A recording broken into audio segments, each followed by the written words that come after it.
Bruins friends, this is going to be a little bit different.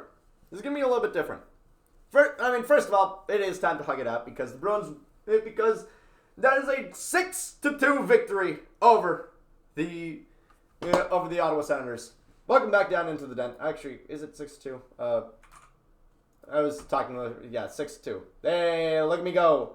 That was a 6-2 victory over the Ottawa Senators. And in my opinion, there's more to talk about than just that. We are currently 12 games away from the end of the regular season. And so it is time to start talking playoffs. Now, the Bruins have not clinched yet. I don't think anybody's really clinched yet. I mean, we still have four teams that are completely out of it, and they are exactly the teams that you would think. But in any case, I feel like this is going to be one where I talk more about the playoff implications that this game had rather than the actual game. If you want to know my actual thoughts on the game,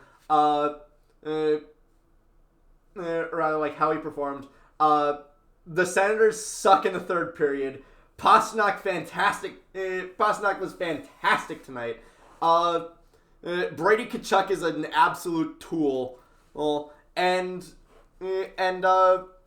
overall, the game started not great, but it got progressively better. Now, let's talk about the actual implications of the playoffs.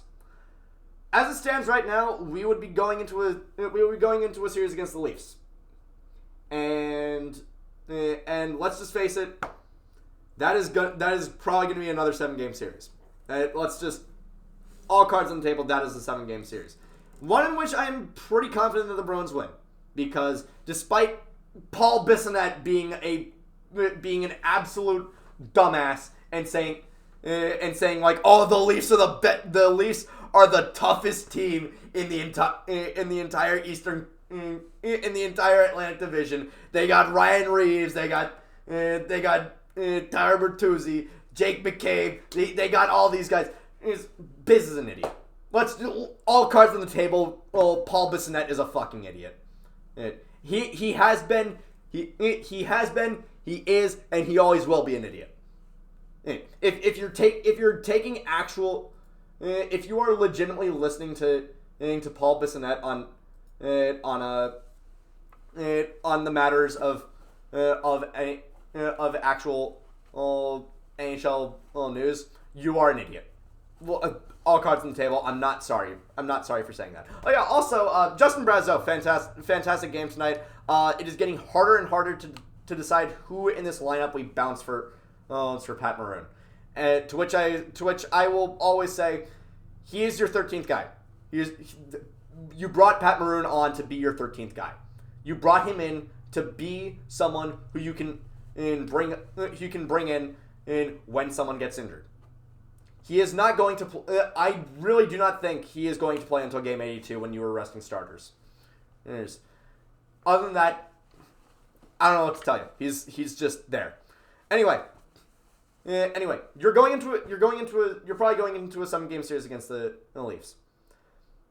And let's just face it, the last time the Leafs were really bad was about like a month and a half ago when they lost 5 of 6. Meanwhile, the Bruins, we have always kept it competitive, but my God, we had a really bad February. You want to look. Those pity points are why we're we're so high in the standings right now. We went because as a raw sample, we lost 8 of 12 for February, and that is kind of embarrassing. That's kind of embarrassing. Losing 8 of 12, especially this late in the season.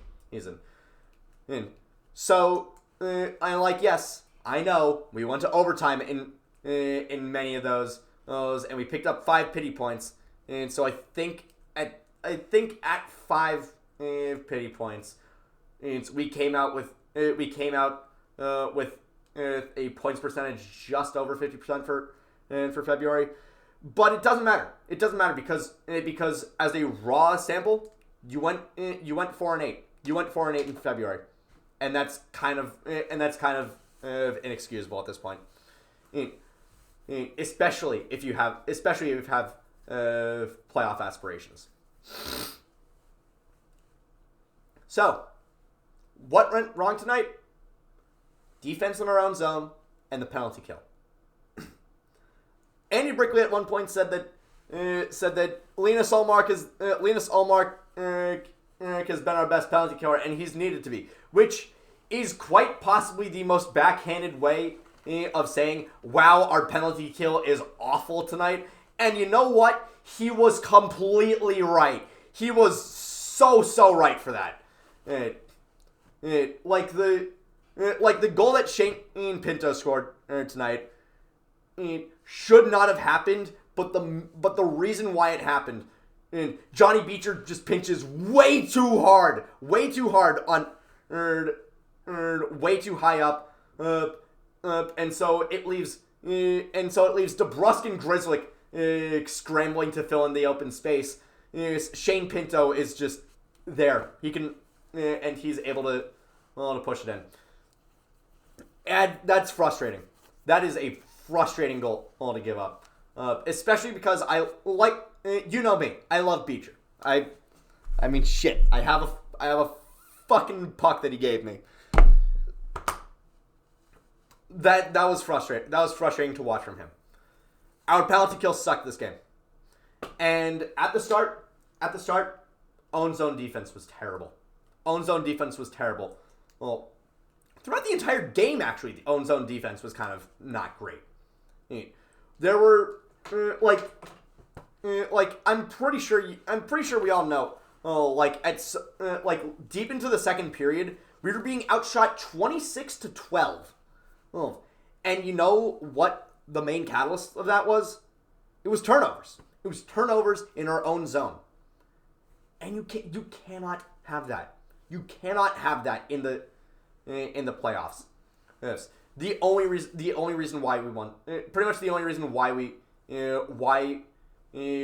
the Senators only put up 2 goals tonight is because Linus Ullmark has been playing his ass off since the deadline. He's been amazing. He has been incredible. Well, and honestly, it depends. I mean, I still think that honestly, with what we have right now, break the tradition of the playoffs and break the tradition of the playoffs and go in with a tandem. Just go in with the tandem of Ullmark and Swayman. Do not use one of them as your workhorse and then and only bring in the other one when the first guy is just donezo. Oh, use them intermittently. Use I don't know. Oh, Swayman for 2 games, Ullmark for 1 game, or Sway for 2, Ullmark for 2, Sway for 2, Ullmark for 2. Mix it up with them, because they are too good to have one guy be your entire workhorse and the other guy to only come in case of emergency.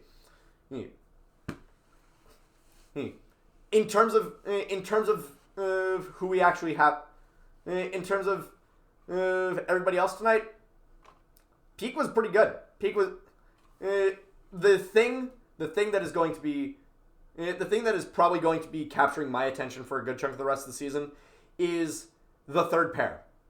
Because it's pretty much gonna be changing every single game. Because we have four guys who are vying for those 2 spots. It's Kevin Shattenkirk, Parker Wotherspoon, Mason Lohrei, Andrew Peak. Those four guys are going to be trying to play their ass off for that last spot. And right now, it's trending towards Peak and Shattenkirk. And I'm honestly fine with that. We are utilizing Peak's skills a lot better than Columbus did.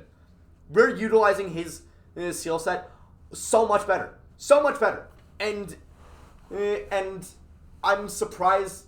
Honestly, it's a little bit surprising that Columbus didn't pick up on this, but at the same time, it's Columbus, and They're the same guys that kept Jarmo Kekalainen for way too long.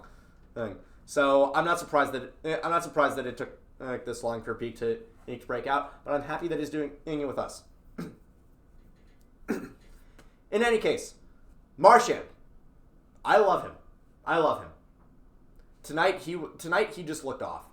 He looked not great, and it was especially evident in later on in the game. The missed hip check on Sanderson that sent Marshy careening into the end boards. He doubled over and was right and went right to the bench. That sucked. That sucked to see. But even before that, I remember there was a potential breakaway that he could have had, and he was just gliding on it. He was just gliding, and it's a little bit disconcerting. I don't think that Marchand isn't putting in 100%. I think that Marchand is a guy who you can never say he took a shift off. He had a game where he didn't. He wasn't really trying this game. Marchand has the strongest work ethic of any player in the entire NHL, and I do not think that anyone, and I would be hard pressed to find anybody who would actually be able to give me someone who works harder than him. But at the same time, I don't know if it's age or fatigue, but But when you have the puck and you are that wide open, you should be able to drive the net like that. You had a goal earlier this season where you completely undressed Chris Letang and scored. And speaking of undressing, man, Jesper Boqvist, amazing job from him. And this honestly is one of the things that I really love about this team right now. Our bottom line is still producing. Our bottom line had 3 goals tonight. Our bottom line was the only line that had goals that wasn't from David Pastrnak. And Justin Brazeau, 2 of those goals. It is going to be very, very hard. Like I said, it is going to be hard to decide who do you knock out for Maroon. And I am still insistent. He is your 13th guy. He is your 13th guy right now. Do not mess with things how they are right now. Oh, top line, Marshy Heinen. Fuck.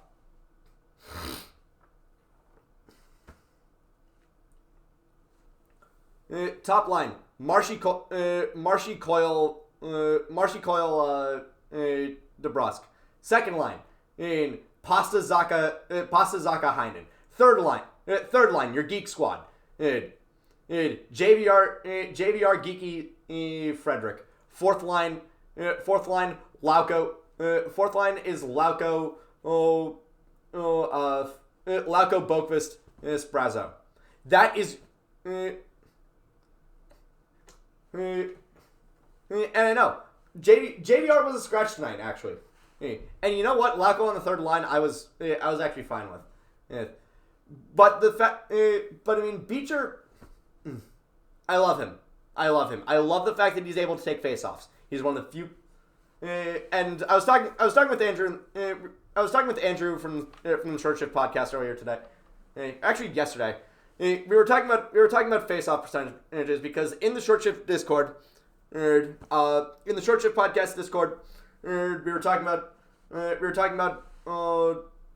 Bruins faceoff problems, and I had said that we have given up way too many goals that are like 5 seconds after the faceoff this season, and the problem is not the fact that we're bad at taking faceoffs. Like Coyle and Zaka are our 2 main faceoff guys, and they're both over like 55% at the dot. Like, that is pretty good.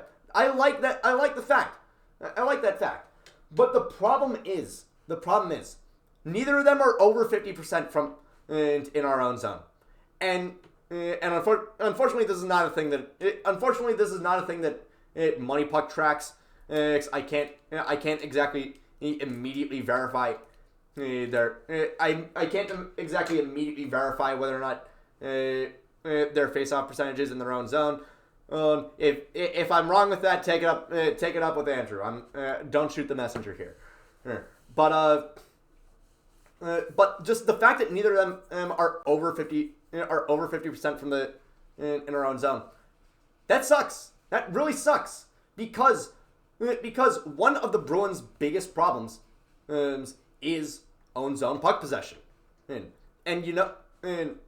like I said, we have given up way too many goals that are like 5-10 seconds after the face-off, where it's just which means we're not just struggling to win the face-offs, we're struggling to play defense afterwards, and it's so frustrating. It's so frustrating. You cannot expect to make a decent cup run, to make a decent run in the playoffs, much less an entire fucking cup run, and when that is a problem. You need to be able to defend your zone. Defend this home. And that's pretty much it. Like I said, this wasn't exactly one that was entirely about the Bruins' performance tonight. It was about the playoff implications from their performance tonight. So, thank you all so much for watching. I'll see you guys again on Thursday. Take very good care of yourselves.